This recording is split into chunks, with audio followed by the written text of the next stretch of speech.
E aí, rapaziada, estamos aí com o grande Cristiano Medeiros, cara ícone aí do basquete de base do Rio de Janeiro e do Brasil inteiro, campeão diversas vezes em quase todas as categorias do basquete, campeão universitário várias e várias vezes, brasileiro, estadual, enfim. Um cara com um currículo muito grande e uma grande experiência aí também no 3x3, bem no seu início, quer dizer, um cara aí que foi um dos protagonistas, né, dos que iniciaram o trabalho aí com o 3x3 e competições internacionais, então muito, muito importante aí esse bate-papo hoje, hein? Ah, moleque, aí ele de novo. Toma aí. Aí, vem até com Então, a camisa aí pra. porra, tirou onda, tirou onda. Eu vou te dar uma, mais Ah, bonita. porra! Obrigado. Aí, se liga. Aí tu falou que, enfim, você levou um time liderou, né, uma seleção brasileira aí no Mundial na Rússia, selecionou os jogadores de acordo com os critérios aí do ranking, né, e já estava mais ou menos estabelecido, mas você não tinha tanta experiência nessa modalidade. Como é que foi essa adaptação do jogo lá? O que você observou como treinador, como profissional do basquete durante muitos anos? Como é que foi a reação dos jogadores? Como é que você se ajustou diante da competição? Era realmente um jogo completamente diferente do que você estava acostumado? Qual a sua visão sobre aquele momento ali na quadra? Extremamente diferente, Leandro. Extremamente diferente. Todos os jogadores que ali estavam já tinham a experiência do 3 contra 3. Então, nem para eles não era novidade nenhuma, né? Uma das coisas que mais eu tive dificuldade assim no início, né, cara, foi a questão de não poder estar na beira da quadra liderando, né? Então você tinha aquela troca com eles antes, explicava tudo, coisa e tal, blá, blá, blá, e porra, ele tinha que sentar lá em cima na arquibancada. Então isso para mim foi o primeiro baque, né? A questão da velocidade do jogo, da dinâmica do jogo, é uma coisa surpreendente, é uma coisa que foge completamente ao basquetebol de quadra, né, cara? E você tem um tempo maior de posse de bola, você tem um tempo maior para pensar no que você vai fazer, né, cara? Então, eu acho que a velocidade do jogo, o basquete 3x3, se você piscar, você pode perder o jogo em 2, 3 minutos de jogo, entendeu? Se você não estiver atento, você não pode ficar se martirizando de ter tomado uma bola, de ter sofrido um corte. Você tem que seguir adiante, né, cara? Então, inclusive, um fato importante nessa primeira competição foi um momento no jogo, acho que era Porto Rico, que era o nosso principal adversário, que a gente precisava de qualquer maneira para passar para a segunda fase da competição.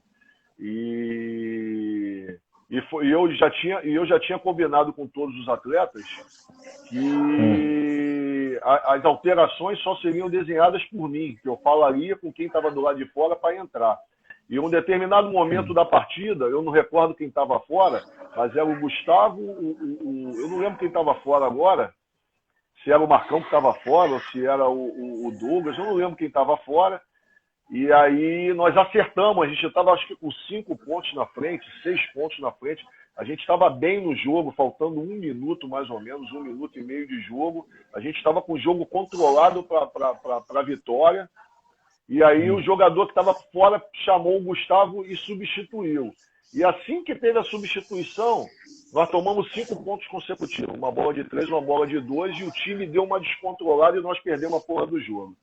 Então, a minha Caralho. cobrança assim foi assim uma coisa, a minha cobrança em cima deles foi uma coisa assim absurda do lado de fora. Eu perguntei para eles o que eu estava fazendo ali, se uma ordem, um comando meu tinha sido desobedecido, coisa e tal, blá, blá, blá, mas que a gente também não podia ficar remoendo muito, porque 1h30 depois a gente ia entrar em quadra para jogar novamente, entendeu? E realmente aquilo não voltou mais a acontecer. Mas foi uma coisa que marcou essa primeira oportunidade. Entendeu? Por isso que eu digo que foi uma coisa assim que me deu um baque muito grande, assim, você não poder estar ali na beira da quadra, entendeu? Essa visão que você tem é muito interessante, porque é uma visão nova, né, para muita gente. As pessoas veem o 3 contra 3, falam do 3 contra 3, Mas é a primeira vez que eu também tenho a oportunidade de conversar com um técnico, alguém que já dirigiu um time de 3 contra 3, inclusive uma seleção, ir para o Mundial, quer dizer, muita responsabilidade, né? Então, E um você mundial tem que. não, 3 mundiais, né? 3 mundiais. Exato, E sendo que exatamente. um dos mundiais eu consegui ser campeão masculino, que foi campeão masculino e vice feminino, que foi um mundial universitário na Bahia, que nós ganhamos da Itália na final do campeonato. Show. Então, essa visão aí é importante, né? Que você passa essa relação de você, sua com os jogadores, né? Que é super complicado porque você não tem acesso a ele ali naquele momento, tem que ser eles que vão meio que dirigir o jogo, né? Não é igual num basquete tradicional, onde você pede um tempo e você tem aquele tempo todo para trabalhar com os atletas, tá ali na beira do campo, ali gritando. Inclusive no 3 contra 3 você não pode nem chamar a atenção dos seus jogadores, porque é proibido, né? O técnico não É pode verdade, é chamar a verdade. atenção. Então, são questões assim, que mudam muito essa relação do atleta com o treinador. E o que você achou do cansaço, Cristiano, assim, com relação às trocas do jogo? Os atletas conseguiram lidar bem com essa questão? Porque existe uma Era, questão era, de você era, fazer uma troca técnica e uma troca também por cansaço, né? sim, sim, sim. Mas isso era uma coisa que era orientado. Se o atleta tivesse cansado e pedisse a substituição, ela poderia ser efetuada, entendeu? Ela poderia ser efetuada. Caso contrário, não. Porque aí era uma visão minha também de cima, que eu acho que é importante que você vê o desenho do jogo, mas um desgaste muito grande, cara. Eu acho assim, para você manter o nível mental, né? Porque quando você começa o cansaço físico, você passa a ter o cansaço mental, né, cara? E aí você passa também a não e isso já acontece no basquete de quadra hoje em dia, né, cara? Tu vê a equipe do Flamengo aí, o jogador dificilmente fica mais de 5 minutos em quadra, principalmente no primeiro tempo. E assim, no 3 contra 3, por ter essa velocidade e esse dinamismo todo, o desgaste é muito grande. O jogador está no mesmo nível físico e mental para o jogo, ele precisa estar tendo essa troca frequentemente, entendeu, cara? Assim, obviamente, eu estou falando aí de 6 anos atrás que eu saí do 3 contra 3. Você imagina o que isso já não evoluiu hoje em dia, entendeu? Exatamente. Eu assisti algumas partidas agora na última competição que o Douglas teve lá com a seleção brasileira e tu vê que a coisa ano a ano ela vai evoluindo e ela vai mudando, entendeu? Que é coisa natural, isso como em qualquer esporte, né? Mas a E como. velocidade, assim, é muito Fala, grande. fala. E A como foi a velocidade, adaptação, assim, é absurda. como foi a adaptação dos atletas de quadra para o 3x3? O que você achou? Assim, qual foi as maiores dificuldades que eles sentiram, assim, que você notou para os atletas que já são acostumados com basquete, até mesmo nível profissional, né? E muda para o 3 contra 3, você notou alguma coisa diferente?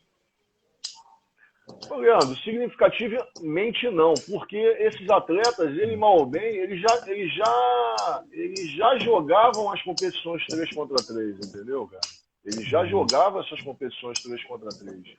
Então, eles sabiam. Obviamente é muito diferente. Por mais que você jogue uma vez ou outra, mas o teu dia a dia era um dia a dia de quadra, né, cara? Era um dia a dia de quadra, né? De quadra que eu digo de 5 contra 5. Então, que tinha Claro. diferença, tinha. Chegava um determinado momento que isso era notório, entendeu? Você não tem muito tempo da coisa. Então, por mais que eles já tinham essa experiência, a diferença eu acho que vai mais. A diferença principal eu acho que é a velocidade do jogo, cara. Eu acho que é a velocidade do jogo. Nesse Mundial, o Marcão, pô, um cara 2 e tal de altura, largo, um cara que sabe, tem um bom jogo de perna, tem um bom jogo de perna, joga até hoje, né? Sabe jogar de costa. E aí, pô, tu botava uma bola para ele no poste baixo, pô, não tinha muito tempo para ele trabalhar. As definições tinham que ser rápidas, entendeu, cara? Ao mesmo tempo que você errava, tu já tinha que procurar o teu homem para sair, para defender, para não tomar um tiro da linha de 3 pontos, né? Enfim. Então eu acho que eu acho que é a maior dificuldade. Era a maior dificuldade.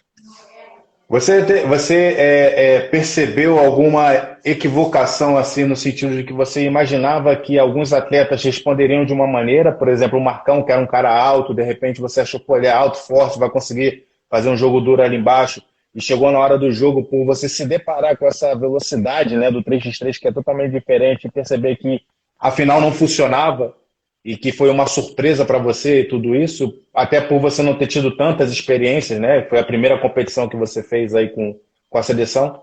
Porque realmente a gente está acostumado com 5 contra 5 e às vezes até escolhe os jogadores segundo cada característica, né? Um ala armador, um pivô, até por ter essa referência do basquete. E você viu que isso no 3x3 é necessário, não é? Ou como é que você viu tudo isso? Então, cara, hoje, se você virar para mim e falar assim, você teria um cincão na tua equipe de 3x3?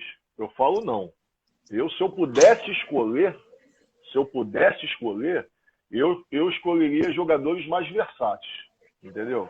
Jogadores com tiro, jogador com agilidade, jogador com característica tipo a sua, a do Diego. Se eu pudesse escolher 4 jogadores versáteis nessa situação, altos, fortes, habilidosos, com chute, entendeu? Eu escolheria 4 jogadores nesse sentido. E rápidos, né? Porque não adianta, no caso, a velocidade, na minha opinião, é fator fundamental. Porque você perde. Você pode ganhar no ataque, um ou outro ataque debaixo da cesta, num rebote, mas você perde na hora de defender. Entendeu? E assim, nesse Mundial, nós fomos com 2 jogadores com a mesma característica, que é o Gustavo Basílio e o Gustavo Brabo, né? E o Braco e o Marcão, entendeu? Então nós fomos com 2 jogadores. O Douglas, ele não foi 100% fisicamente para esse Mundial. Ele tinha passado por uma cirurgia, se eu não me engano, no joelho. Acho que era no joelho. Ele já tinha se recuperado, mas ele não estava 100% das condições físicas dele. E o Davizinho estava voando, né, meu irmão? Aquele moleque ali, eu tive a oportunidade de trabalhar com ele depois numa seleção brasileira de quadra também. Porra, aquele moleque ali para trabalhar não tem igual, velho. Então o Davi voando. Aí o Douglas, eu posso colocar assim uns 90% da forma física dele. E 2 jogadores pesados, que eram o Gustavo e o Marcão, né? É bom você falar sobre isso, né? Porque você teve essa experiência vivida, né, do 3x3 assim, no nível internacional e você está esclarecendo realmente as necessidades, né, de você ter um time mais versátil, que é importante no 3 contra 3, porque você tem essa necessidade da defesa e do ataque, né, que é constante, né? Não tem aquela questão de você, agora eu vou defender, agora eu vou atacar. É uma coisa meio que... Não existe isso. Não existe. Tu mais do que ninguém sabe. É verdade, que é uma característica que eu também gosto muito 3 contra 3 por causa disso, porque me favoreceu muito pelo meu porte físico, meu estilo de jogo. Eu acho que é uma coisa também que eu levei um pouco de vantagem, porque eu conseguia perceber as vantagens contra os caras muito altos e os caras muito baixos. Então, tem que realmente ter esse equilíbrio, né? Entre força, agilidade e velocidade. Se você for muito alto ou muito baixo, você acaba sendo um ponto fraco, né, na sua equipe. E você, no caso, tinham 2 caras com esse perfil, acabou que dificultou ainda mais a resposta, né? É verdade. Show de bola. Assim, a gente bateu um papo bem longo, né? Assim, com relação a essa experiência na seleção, e respondeu bastante das perguntas que eu ia fazer. Eu estou aqui procurando aqui. Ó.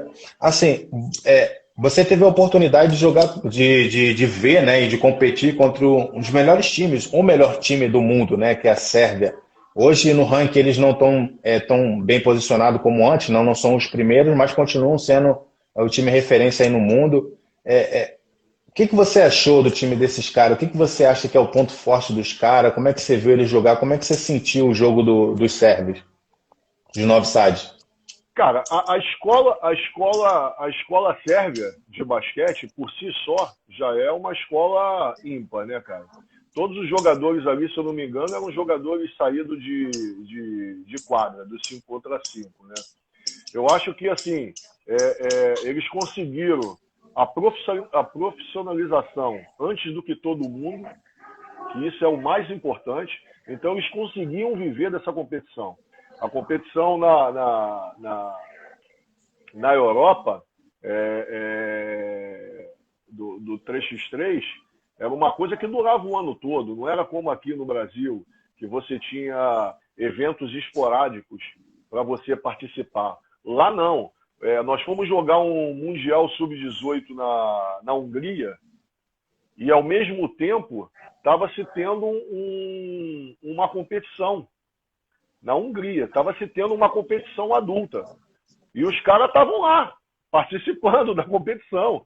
Paralelo ao Mundial, a arena do Mundial tinha várias quadras lá e que estava tendo umas competições lá do país lá, e os caras estavam lá. Tanto que o Bullet, naquela época, era considerado o melhor jogador do mundo, né? Foi considerado o melhor jogador do mundo. Ele, inclusive, ele foi convidado pela FIBA, né? Para participar lá de algumas ações, coisa e tal, mas ao mesmo tempo ele estava com os outros 3 companheiros lá participando dessa.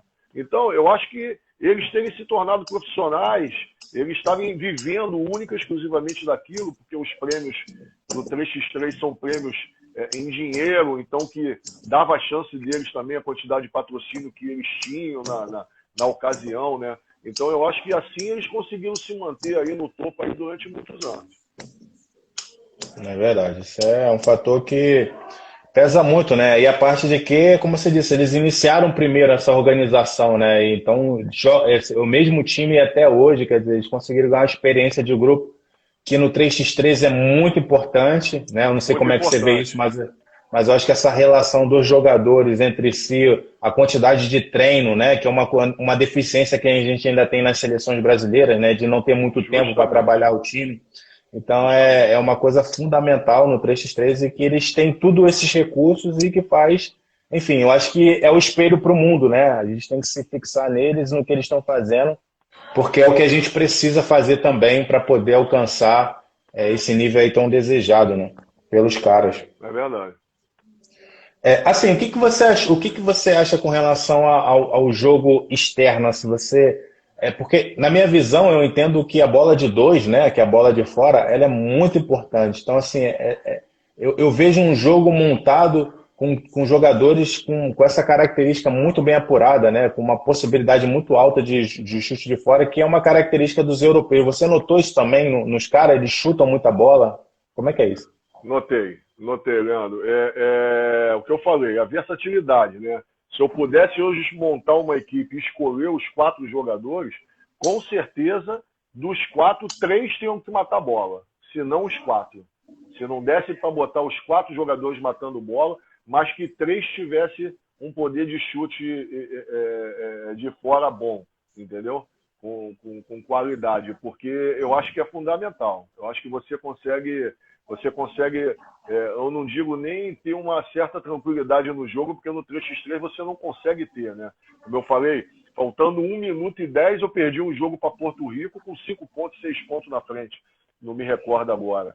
E quando a gente achou que a coisa já estava tranquila, acomodada, uma decisão errada dentro de quadra, na substituição, ocasionou a nossa derrota e a classificação até para a segunda fase, né? Que naquela ocasião, até sabendo das nossas limitações, era o nosso primeiro objetivo, era pelo menos classificar para a segunda fase, entendeu? Mas assim, Claro. Tem que ter essa característica. O jogador que não tem chute de fora, o cara te espera com 3 metros de distância dentro do garrafão, entendeu? E Exato. aí você perde, muda tudo. Muda toda a dinâmica do jogo, né? Você tem um atleta que você não pode confiar ali no arremesso de fora, a defesa muda, facilita muito a vida dos caras, né? Verdade. Exato. Assim, a gente falou bastante sobre isso, né? Sobre características do jogo e tal. Mas se você pudesse estabelecer realmente pontos ideais para um excelente jogador de 3x3, seja ele técnico ou físico, como você construiria esse atleta? De maneiras características, físicas e técnicas. Cara, físico, um jogador ágil, né? Um jogador com agilidade. Técnica, um jogador que tem um poder de chute de médio para bom, entendeu? E um jogador que, com essa agilidade, ele tem a qualidade de corte, entendeu? De um contra um, porque é o que cria é o que cria o desequilíbrio na defesa do adversário, ocasionando inclusive um chute externo aí com um pouco mais de tranquilidade. Ou a defesa adversária ajuda e não propicia a bandeja, ou ela ajuda e propicia uma bola de fora. Então, dizer, um jogador completo. Nenhum jogador é completo, né? Mas com essas características de um jogador ágil, um jogador que tenha facilidade de infiltração, de bons cortes, né? E com um chute de razoável para bom, eu acho que aliado à velocidade, como eu falei, que é fundamental, ele tem grandes chances de ter sucesso no 3x3. E uma coisa, né, Cristiano, também que a gente tem que ressaltar. A nível mundial, né, Leandro? Porque nós estamos falando a nível internacional, porque o que mais a gente vê nas competições aqui regionais, né, cara, dentro do Rio de Janeiro, quando você já vai para disputar um brasileiro em São Paulo, que nem tu tá cansado de ir, enfim, você já encontra dificuldades, né? Mas a nível regional, você ainda consegue. Você ainda se dá o luxo de poder jogar com um jogador um pouco mais alto, um cincão, caramba, porque talvez não pese tanto. Mas eu acho que a nível brasileiro para nível internacional, eu acho que não cabe mais isso. Exatamente. É a minha modesta opinião, tá? É a minha modesta opinião. Eu posso estar falando aqui e muita gente não concordar, entendeu? Mas isso aí sempre vai haver. Você pode ter 100 anos de basquete, sempre vai ter um que não vai concordar contigo. Isso aí pode o que eu falei. Se eu tivesse que montar uma equipe, eu montaria com essa característica, entendeu? Eu, Cristiano, Exato. né? Exato. Eu acho que você, assim, eu também concordo com relação a essa característica, né, de um atleta também. Eu acredito que um jogador tem que ter, no mínimo, né, essas características bem definidas, né? E eu incluiria a questão de ser coração, né? Que é uma coisa que a gente precisa ressaltar que no 3 contra 3 é muito importante. Você tem que ter aquele coração, aquele desejo, sangue nos olhos, né? Nossa Senhora. Aquela raça de querer ganhar, né? Às vezes você tem um jogador técnico, fisicamente é bom, mas não está acostumado com essa gana, né? Com esse tesão do jogo ali de você sair de uma defesa já ir num ataque e querer ganhar e encarar o jogador ali de frente, né, num contra um. Eu acho que é importante também a gente incluir isso nessas qualidades, porque faz toda a diferença. Às vezes você tem um jogador que, de repente, fisicamente não é tão forte, mas tem tanto tesão que ele consegue defender um jogador mais forte que ele, porque no 3x3 acontece muito isso, né? Você está em cima, os europeus são muito altos, então, assim, os mesmos caras que tiram também jogam embaixo, quer dizer, embaixo. Então, quer dizer, você tem que ter essa possibilidade de poder defender um cara alto como um cara baixo, né? Então, tem que ter esse tesão. Não tenho dúvida. Show de bola.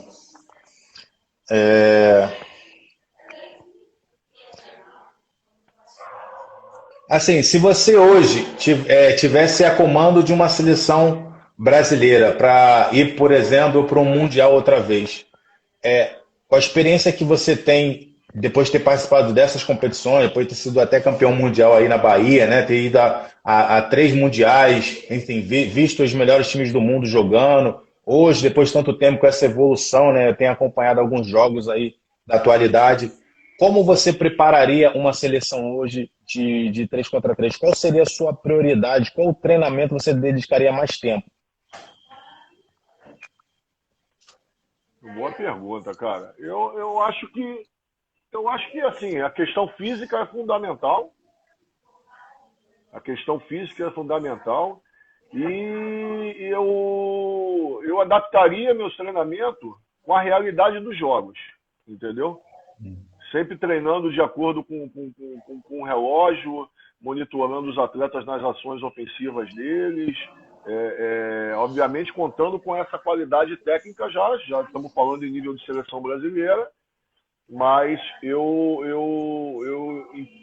embutiria isso na cabeça deles, a questão da velocidade com relação a jogar com relógio, a questão da tomada de atitude, que eu acho que assim é o tópico número 1 do 3x3, a questão da tomada de atitude. Então eu focaria meu treinamento em cima disso. Show de bola, show de bola.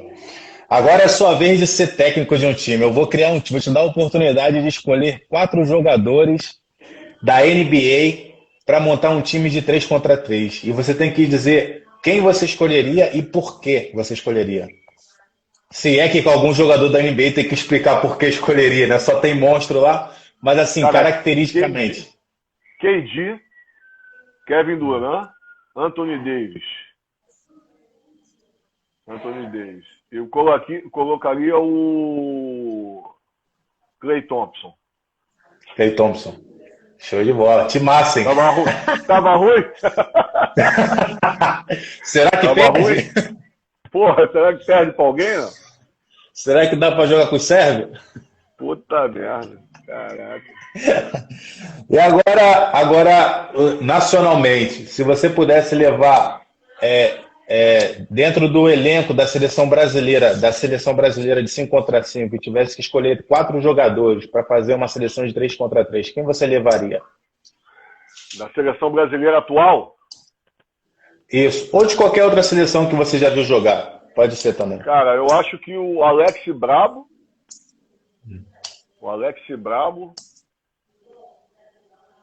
De armador. Assim, qual função de criação? O Alex seria assim.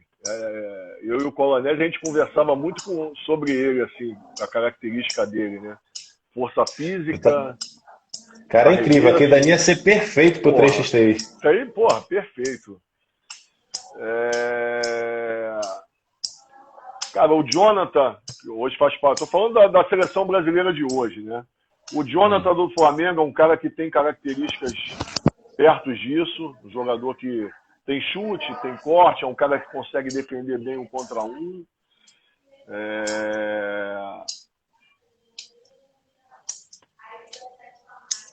Porra, difícil, hein? Pegou de surpresa nessa aí. Eu vejo assim, cara, na seleção brasileira não. Olhando o cenário assim do basquetebol brasileiro, assim, de liga, assim, eu vejo bastante jogadores com características, assim. O Gui Deodato é um cara que eu acho que se enquadraria bem, entendeu?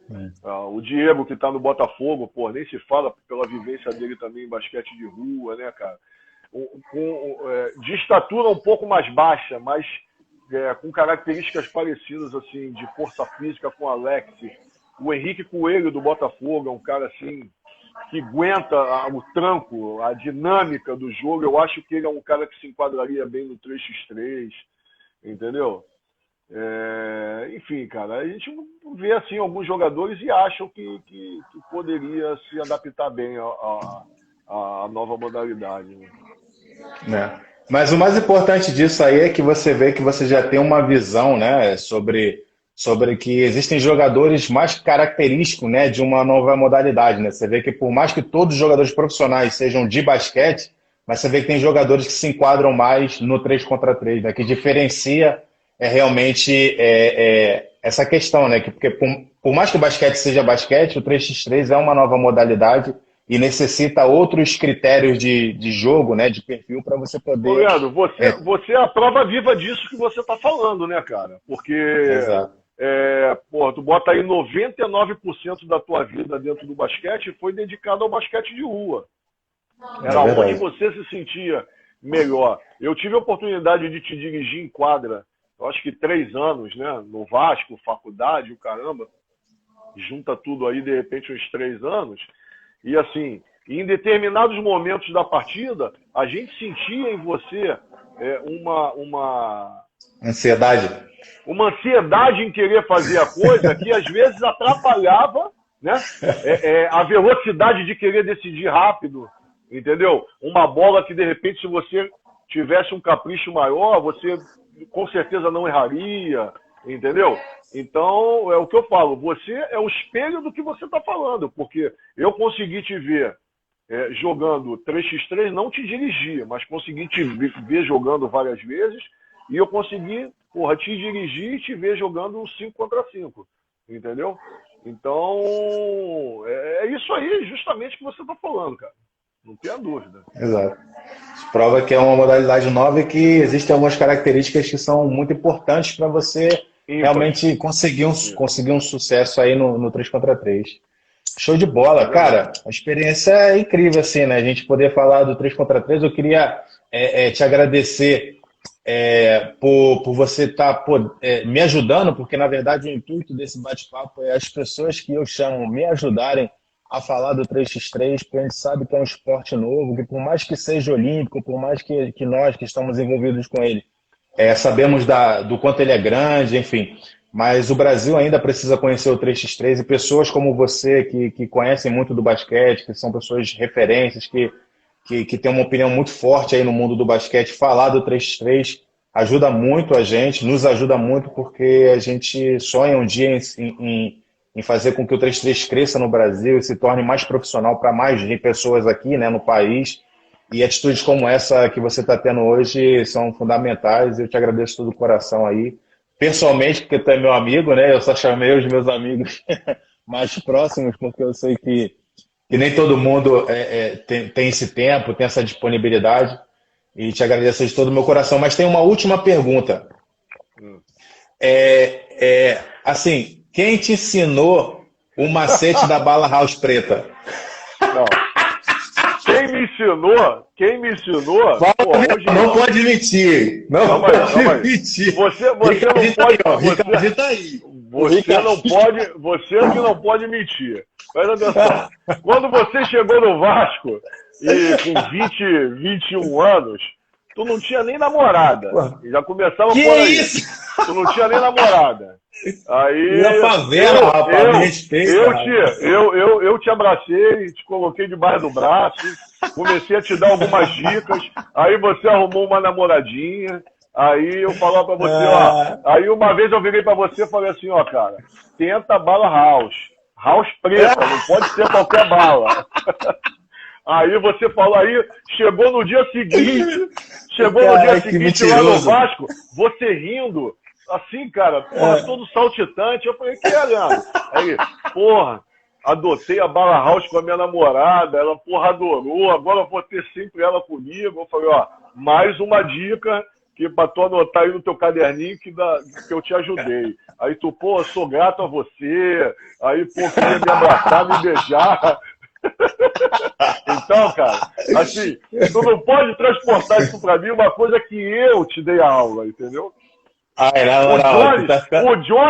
O Jones me mandou mensagem. Cristiano, fala pro Leandro que você ensinou ele da bala house. Eu falei, ele diz que ele que me ensinou, o Jones. É mentira! Você que ensinou, eu sou prova viva. Pode perguntar o Jones. Aí, sabe o que me surpreende? Que tu ficou mais velho, mais família e tudo, e tu continua mentiroso, maluco. Ai, caralho. Tá bom. Assume essa porra, cara. É só entre a gente aqui, mas tu sabe. Porra, tu ficou de bobeira quando eu te falei do negócio. Tu ficou de bobeira. Porra, pelo amor de Deus. Mas tá tranquilo, rapaz. Tá tranquilo, tá? Deixa em off, mas tu sabe que eu te ensinei esse negócio. Tu é grato a mim, eu tô ligado, não passa nada. Ô, Leandro, Irmãozão, então eu vou fazer a minha colocação final aí também, como eu abri o papo contigo. Uma das coisas que eu mais tenho orgulho assim na minha carreira, né? Com certeza não são todos os títulos que eu ganhei e são as pessoas que eu tive a oportunidade de trabalhar e que hoje tem o reconhecimento e o carinho por mim da mesma maneira que eu tive com ela e que eu tenho até hoje. E você, sem sombra de dúvida, é um cara que faz parte desse cenário, né? Eu conversava muito com o Chuin, que era um cara que já era mais velho do grupo, né? E que é um cara que tem um carinho, tem um amor por você, assim, muito grande, né, cara? Porque junto comigo era um cara que te orientava muito, te ajudava muito.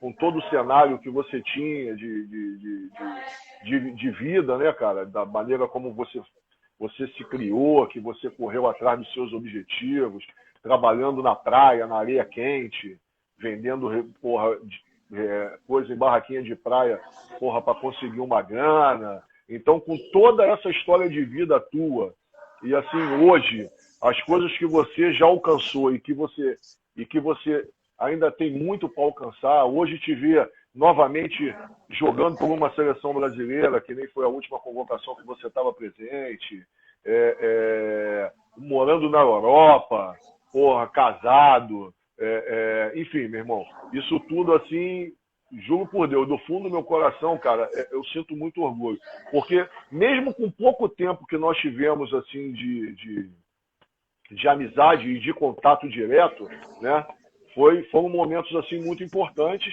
e que eu tenho certeza que não só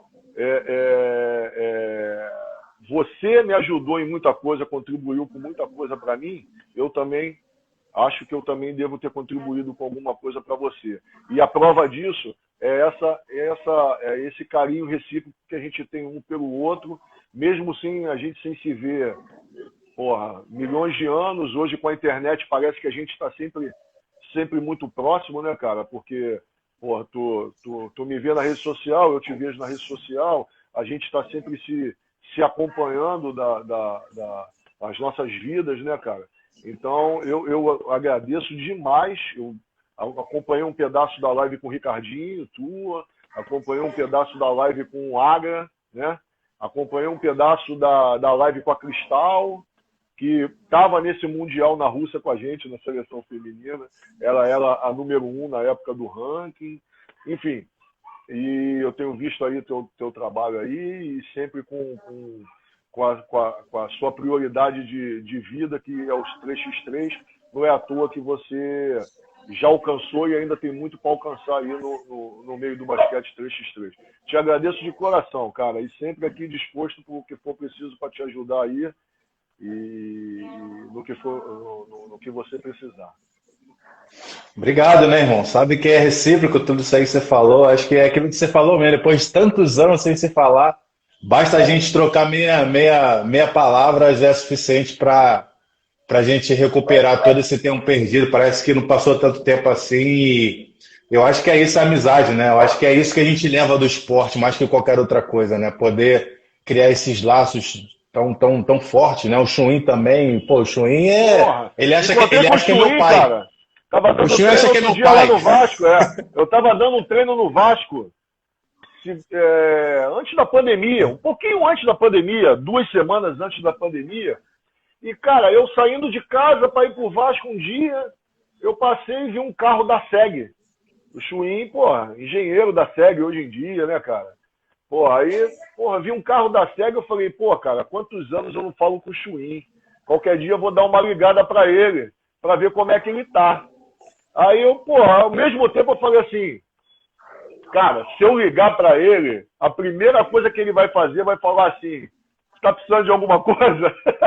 E sempre que tinha algum problema, alguma coisa, eu dava ligada pro Chuin, tá tendo um problema aqui, como é que eu posso resolver, coisa e tal, blá, blá, aquela história toda, né?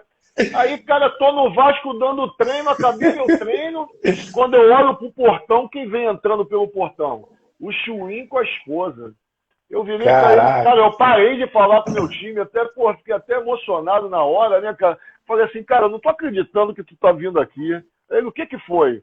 Aí eu falei, apresentei ele pra minha equipe, sub-19, né, cara? Aí ele, me fez um elogio enorme, assim, pros garotos, coisa e tal. Aí ele falou, antes de tu ir embora, eu quero falar contigo. Eu falei, não, deixa eu só terminar aqui que eu já converso contigo. Aí acabei e fui conversar com ele. Eu falei, cara, deixa eu te contar o que aconteceu há 2, 3 dias atrás. Ele falou, mas o que você estava precisando? Eu falei, filha da mãe, eu sabia eu não te liguei porque eu sabia que tu ia perguntar isso. É porque eu vi um carro da SEG, cara, eu lembrei de você, já não falo contigo um tempo. Ele ria pra caramba, mas ria, cara. Aí, ficamos trocando a ideia, ele foi lá para treinar lá com o veterano do Vasco lá, que tá com um convênio com o Mackenzie, né, cara? para jogar a LSB, coisa e tal. Aí ele foi lá. Porra, cara, mas assim, pô, veio a recordação de anos atrás, aquela. Ele também jogou muito tempo comigo na Castelo, pô, dei bolsa para ele para fazer pós-graduação lá, caramba. Então, cara, pô, foi assim. É o que eu falo da amizade que a gente constrói ao longo desses anos todos, que para mim é o maior título que eu tenho aí na minha vida esportiva. Eu tô lembrando do Cotô lá, do Cotó, do Aleijadinho no vídeo. Caralho, cara, puta que pariu. Ai, meu Deus, aí. Esses caras têm história pra contar. Muita. Show de bola. Pô, caralho, satisfação enorme. Acho que mais que qualquer outra coisa, é um bate-papo de amigos e essa questão do basquete, todo esse movimento que a gente está tentando fazer para o 3x3 para se manter, né, em evidência, porque afinal a gente sabe que essa crise aí vai trazer muito prejuízo para o nosso país em geral. Muita coisa. E com certeza vai afetar muito aí o 3x3 também, né? Porque com certeza isso não é prioridade no momento, a gente sabe que tem outras prioridades muito mais importantes, né, a serem resolvidas, e então foi a maneira que eu encontrei de poder tentar fazer alguma coisa, dar minha colaboração para o 3x3, falar do 3x3, chamar pessoas que nem você para falar, mas acho que mais que isso, qualquer coisa, acho que a gente tinha esse papo, né, de amigo, uma satisfação, parece que a gente está aqui batendo papo um com o outro, de frente com o outro. É verdade. E a sensação cara, é muito boa. boa. O legal é isso, porque assim, eu tive a oportunidade de participar de 4 lives, fui convidado para participar de 4 lives, né? Você é a 4ª. E as 4, assim, com pessoas que tiveram histórias comigo, assim, do basquete, e a gente nunca conseguiu fazer uma hora só, por incrível que pareça, não foi só a tua, não. Quando tu me mandou, tu falou assim, pô, tu mandou o áudio, Cristiano, vai durar 1 hora, eu falei, duvido. Com aquela quantidade toda de perguntas e de história. E aí, pô, outro dia eu fiz uma com o meu compadre também, com o Espiga, e, cara, foi sensacional. E eu acho que o legal é isso, a gente tá trocando as nossas experiências e querendo aí contribuir com o que é que seja a história, né, cara? Mas, acima de tudo, as 4 pessoas que eu fiz são pessoas que eu tenho um carinho e admiração e amizade muito grande, entendeu? Então, mais uma vez aí, obrigado aí, cara. Show de bola, irmãozão. Sempre que precisar. Tá ligado, satisfação enorme aí. Fica com Deus. Você falou também sobre as coisas, né, que você ensinou e que a gente acabou passando ensinamentos de uma certa forma um para o outro. E uma das maiores coisas que eu aprendi com você foi a determinação, foi o coração, o amor pelo esporte, o amor pelo trabalho também, né? Você conseguir tirar o melhor de cada atleta, e você era um cara que sabia fazer bem isso, sabia tirar o melhor de cada um, coisas que às vezes você sozinho não consegue. E eu aprendi muito sobre isso e hoje eu consigo me dedicar muito mais aos meus treinamentos, também graças a esse empurrão que você acabou dando lá atrás, né, para poder crescer como atleta, porque a gente sabia que eu tinha muitas dificuldades naquela época e você conseguiu tirar o melhor de mim e isso se manteve, e hoje eu continuo nessa luta aí de sempre estar tentando melhorar, e a sua experiência foi muito importante. E sobre o que eu dei para você, enfim, a Bala House você guarda em off aí, tá tranquilo. A gente fica entre a gente esse assunto, não precisa mais falar sobre isso. É cara de pau, cara. É nóis, tamo junto, irmãozão. Valeu, meu amigo. Um abraço, cara. Obrigado aí por abraço. Tudo aí. Até mais. Valeu. Show. Abraço aí, beijão em todo mundo aí. Igualmente, valeu. Valeu.